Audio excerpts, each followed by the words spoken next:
Welcome to the Techno Fundamental Report for January the 16th. Back when I was in college, I worked for Exxon, pushing a riverboat full of gasoline from Baton Rouge to Pittsburgh.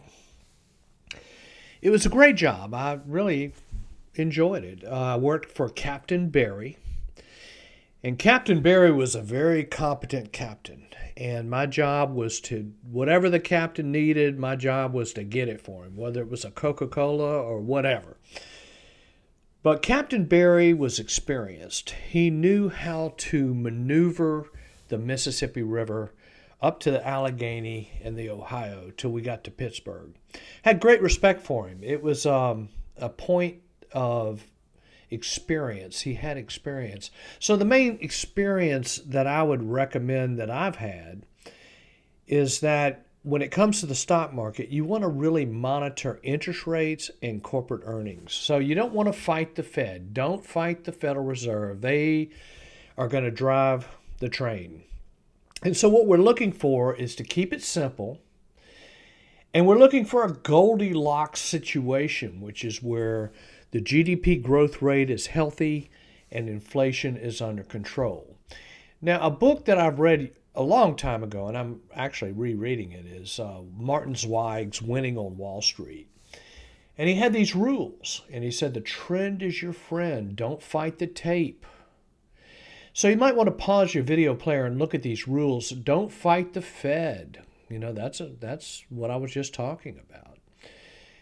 Don't put too much faith in experts. In other words, you've got to have your own strategy. But anyway, adapt to change. There's all kinds of rules here. There's 17 rules that Martin Zweig promoted. Now, if we go back and look at the 2000s, we had a bubble that basically popped. And you can see what happened. It was a terrible, terrible bear market. And it was all .coms. So as we get into this Magnificent Seven situation, you kind of have to think a little bit about the possibilities of a bubble, because a bubble is formed when a group of stocks become very favorable. Like last week we talked about the Nifty 50. These were 50 stocks that everybody had to own. Well, back in the 2000, the .com stocks everybody had to own. But when the bubble popped, it was quite devastating.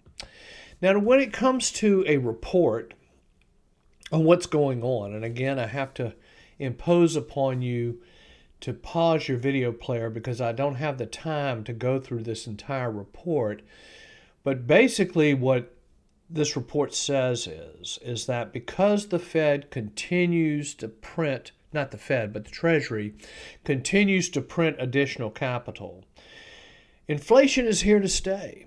And so it's a tug of war between inflation, which will impact interest rates direction, thus global liquidity, versus AI-boosted productivity, which will boost GDP. So the report basically says that artificial intelligence is going to be very important to boosting GDP to grow us out of the debt. Well, the debt is a major issue. The central banks are going to have to continue to fight inflation and recession. So here's the SOM rule.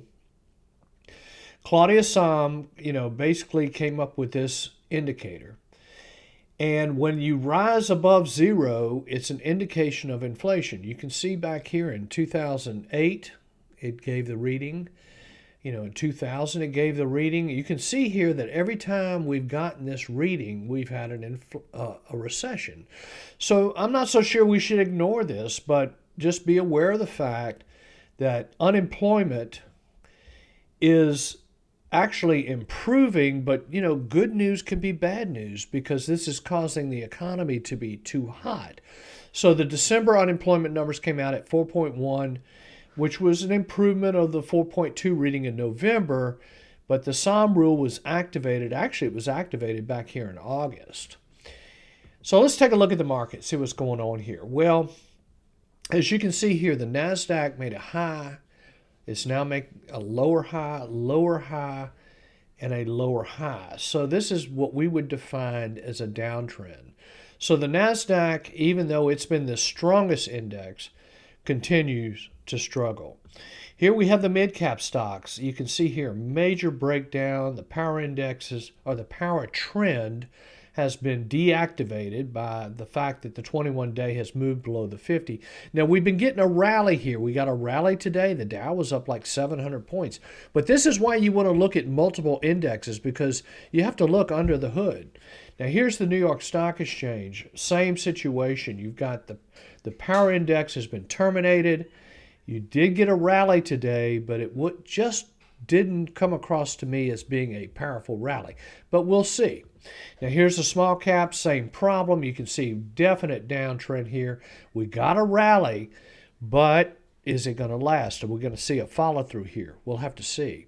S&P 500, again, you can see the rally. We've bounced up. Now, the power trend has given an exit here, but we rallied back up to the 50-day moving average, which can be positive. But this particular indicator, which is the equally weighted S&P 500, you can see that the average stock is just not doing well. So we've got a elimination of the power trend.